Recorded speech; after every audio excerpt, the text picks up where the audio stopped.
Is this working or we change the slide?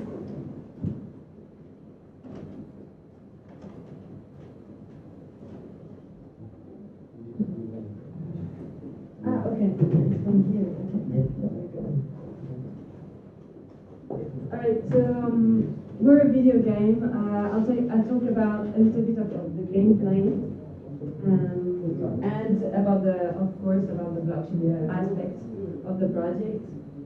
So the game is 1 versus 1.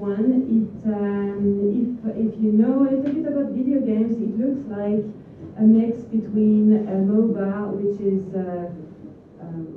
multiplayer online battle arena, like League of Legends, for example, if you know what I mean. Or so it's a little bit a mix of this and real-time strategy games, where you manage your resources and such. So the games are really fast. It's about 15 minutes for one game. It's 1 versus 1. So you play against just one opponent, and you control a champion. The champion in this case is a mothership because it's the background story is in space. And with your mothership, you conquer planets, and then you build satellites around them. You build an army of minions that will push the line of the opponent. And you can also fight with the mothership because it has different skills and abilities, passive, active skills. There is even cards in the game to change the map and to add more various combinations. The game is competitive, playable in tournaments. So we have no pay-to-win paradigm because it will kill the competitive side. It's made with Unity 3D, and it's not actually on the blockchain. We are actually coming from the video game industry in the team, so we decided to develop a video game that we thought would add a nice type of game in the game industry that we don't see very often, like MOBA with real-time strategy elements, but very fast and very easy to learn actually, but quite hard to master if you want to use all the possibilities and all the skills, all the combos, combination, etc. That's the game's built. Actually, we have a stand outside and you can test the game. So just come to our booth and then you can test it. So that's us. We're only 2 of the team right now here, but in the team we're 4 people. Maxence is developing the game actually. He does almost everything, like coding, graphics as well, because he's a concept artist. Eric is our CEO and blockchain. He gives us direction about economy and blockchain and all these aspects.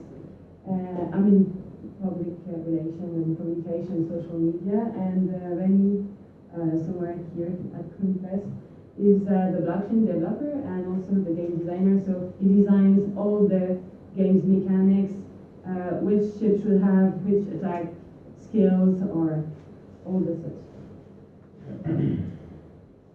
So,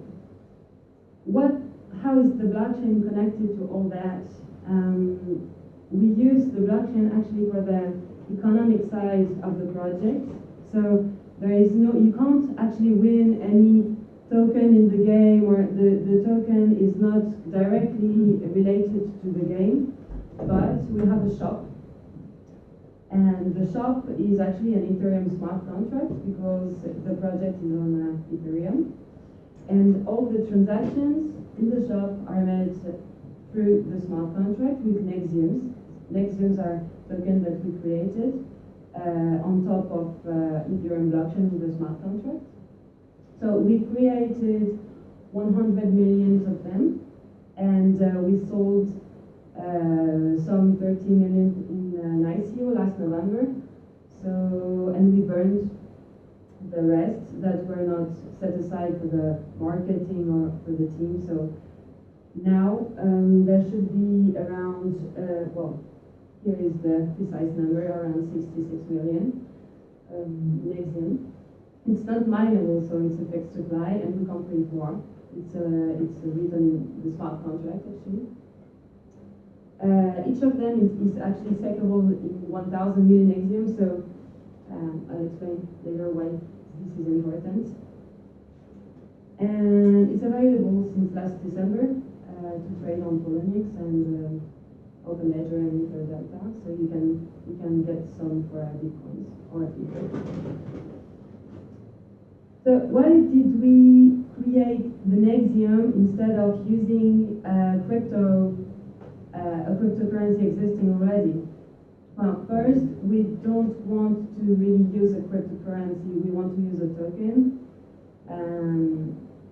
The difference is not so much considering that the token is on Poloniex and tradable also, but actually we wanted a gaming blockchain and gaming token that could be used not only in our game, but to develop an ecosystem of game around the concept.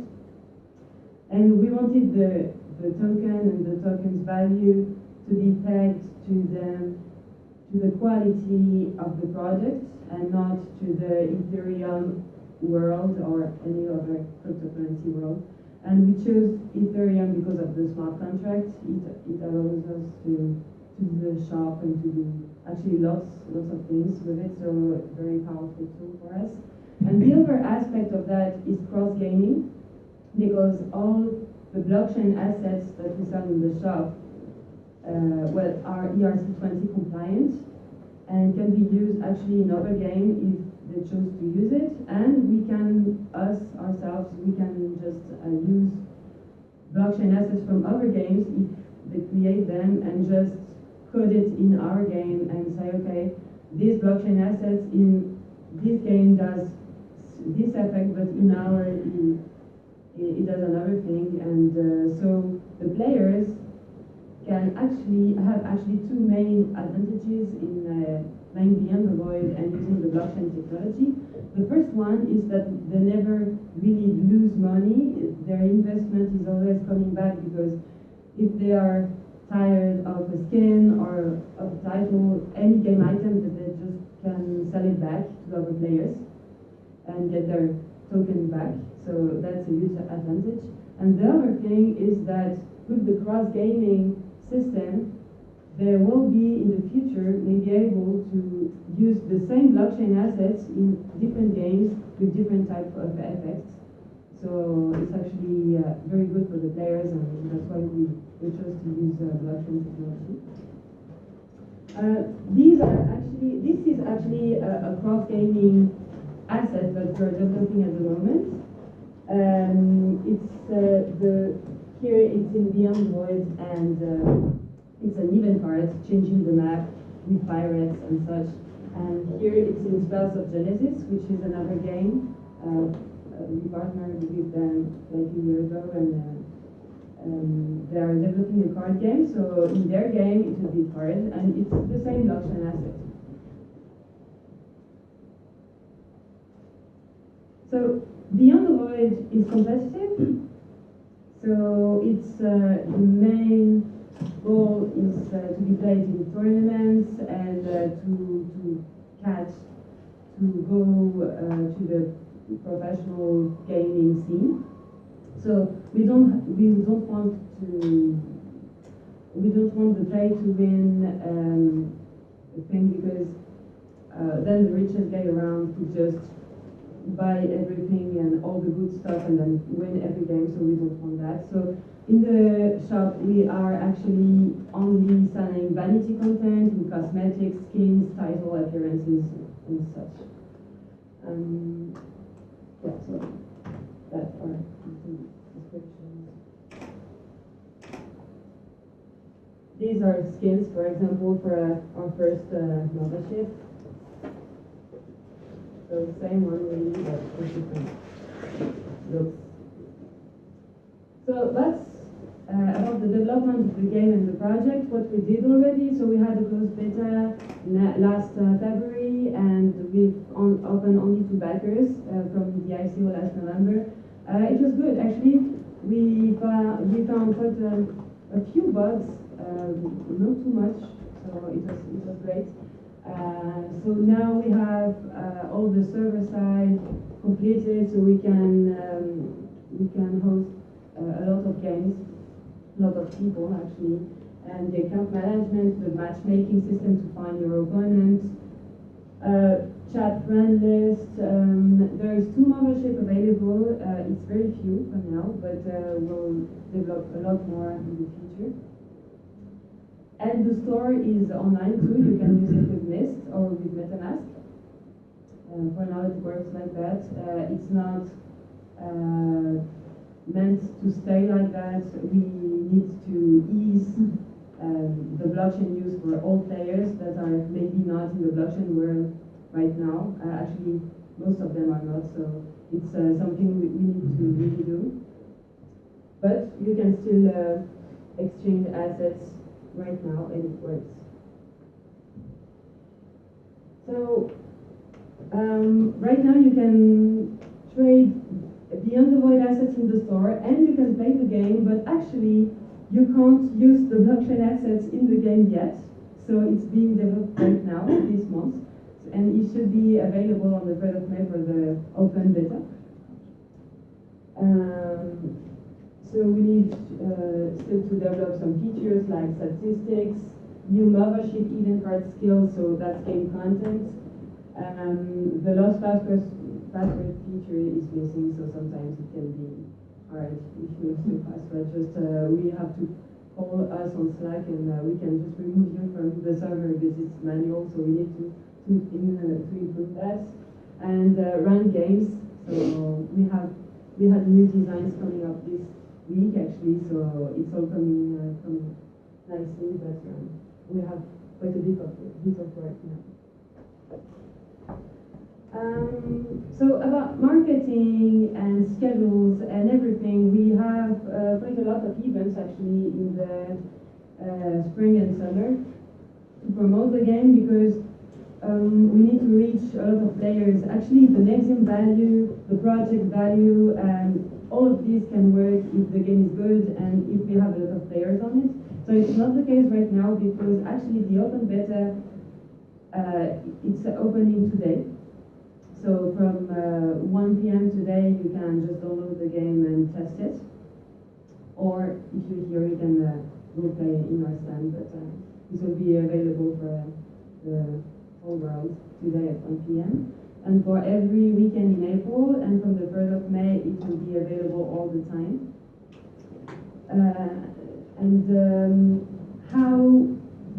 How can we draw players to us? Then there is the events. We want to contact streamers as well, because nowadays players don't really read forums anymore. They go on YouTube and just click on the next gameplay video they see. So we are going to do a lot of that too, and to relate, to ask streamers to do some promotion for us. We have a new wiki for the game. That came out last week, so I just thought I could show you. And there is a new website. So we have a website, of course, but that's a new website just to show the game with really nice graphics. And then, so that is designed to draw players as well now, that we're really focusing on players and not so much on the crypto world anymore, because we need to shift a little bit. Marketing side, and so all the really core information about the Nexium, the token, the smart contracts can be found in the wiki. And the game's timeline, well, the open beta is today. The early access, meaning that the game is fully developed and all the features are there, but it's not fully released yet, so we call it early access, and that will be the 28th of June, so really soon actually. And the official release of the game will happen on September 6th of this year, so the schedule is quite tight, but we'll make it. And that's it for the presentation, so if you have questions. Is the overall goal to create a platform or all game developers to use the Nexium tokens? Is that the overall goal long term? We are not so much on creating a platform. We are actually more game developers, but actually, the Ownage team, we talked with them last month, and they are developing exactly that, a platform to standardize the use of ERC20 tokens on Ethereum. So we think that this will be more of a partnership for us. But anyway, all the assets and even the Nexium, it's all standard compliant, so everybody can use it really. And it's already the case with Stars of Genesis, so I don't think there is so much of a problem. But the main advantage of this is that with the blockchain, very small studios like us, actually we're only 4 in the team, can actually reach to very big studios because there is no direct business involved, so they just can use our stuff, we can just use their stuff, and it's actually very easy, and it's very good for everybody. So what's the economic model of your business then? Is it to you retain a certain amount of tokens that you can then sell to fund development? Or? Okay, so so we did an ICO last November, so we raised already 30,000 ethers.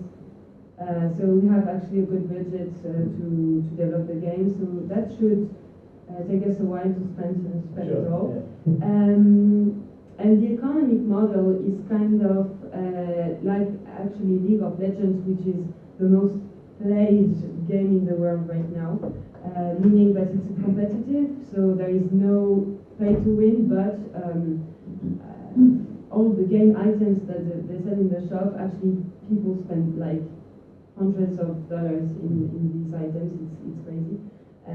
Because they actually have fun playing the game and they like the game, so it doesn't bother them, even if they don't have to pay, they're willing to pay, and I think this can only be increased by the fact that you can actually sell back your Beyond the Void assets, so you can't even lose money out of it, so it's just great. And every time we sell a new asset in the store, we burn a half of the Nexium that we receive, so it increases the Nexium scarcity as well. And that's why the Nexiums are stackable also in 1,000 milli Nexiums, because the supply will slowly decrease, but I don't think it will decrease so much that we will have a problem ever, because it will be, yeah. The time is going to be an issue, then we'll have plenty of budget to do other things and to find solution anyway, so if it ever happens. Yeah. You mentioned an asset that you can use in your game and Spells of Genesis. Yeah. Yours are on the Ethereum blockchain and theirs are on the Bitcoin blockchain, so how does that work? Yes, actually, each one of us is implementing a tool to see the wallet. So what happens is they are using counterparty. So when there is an asset, a cross-gaming asset, we look for it on the wallet from the game, and we say, okay, this asset we created on counterparty, we are looking for it precisely, and we can say it is there or it is not, and then we can just implement the effect of the assets in the game. So it's not really an issue, but it would be easier if it was all on Ethereum, but it doesn't prevent us to use cross-gaming assets even then.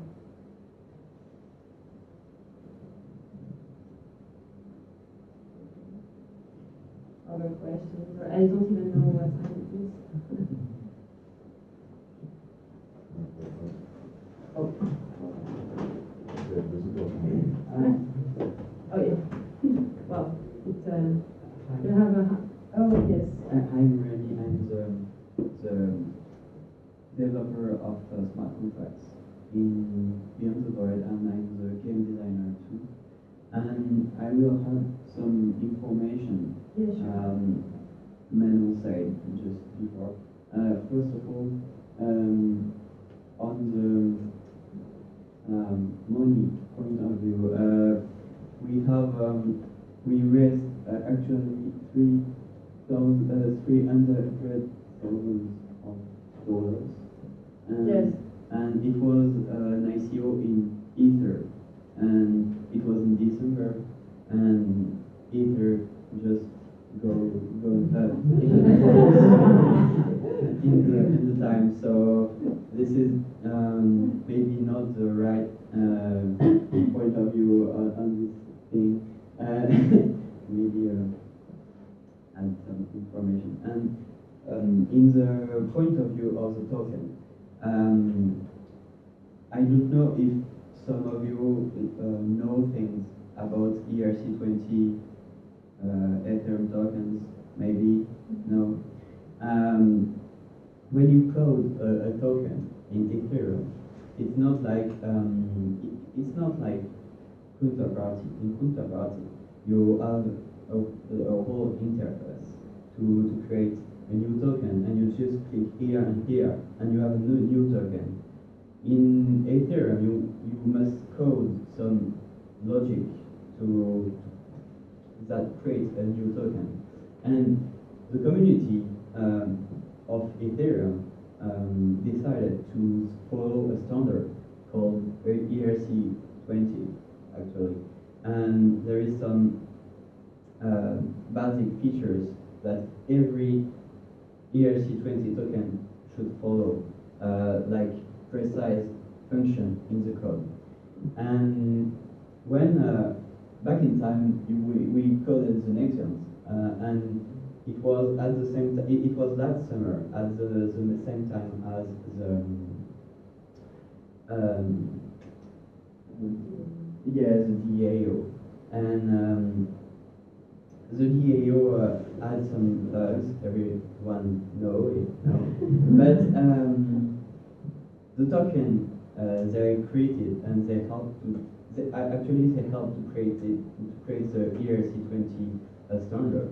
And back in the time, this standard didn't exist at all, and we created an example with help of the code from the DAO, the good part of the code from the DAO, and we were very lucky because it came out that the code we used was ERC20 compliant, and it was just like because we made right choice, but it was lucky. It was lucky, and what I wanted to say in the first place is that some of functions in our code, in our ERC token, it's not exactly the same that every other token, because we thought about the shop in the first place, and we wanted to create a token easy to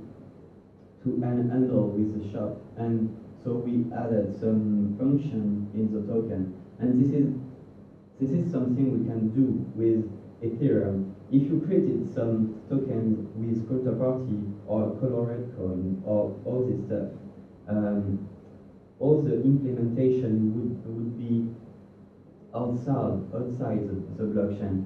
The strong part of doing a token with Ethereum blockchain is that all is in the blockchain. There is no third party at any place, and if some standard doesn't fit you, you can create your own code, and we did it in the first place. And now there is some ERC 23 standard coming out in Ethereum, because some people wanted to have some additional features on the token, and these additional features are like covered by Nexium already. So we are twice lucky in this token. I think yeah, this is something I wanted to say, because we are pretty proud that every time we we see something in the future, it happened. And so that's cool. I wanted to say that today. Okay, so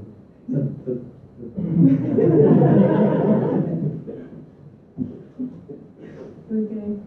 Remy was actually the only one creating smart contract in this submarine. He managed to do it, but it was very hard. But I think the reward is right now.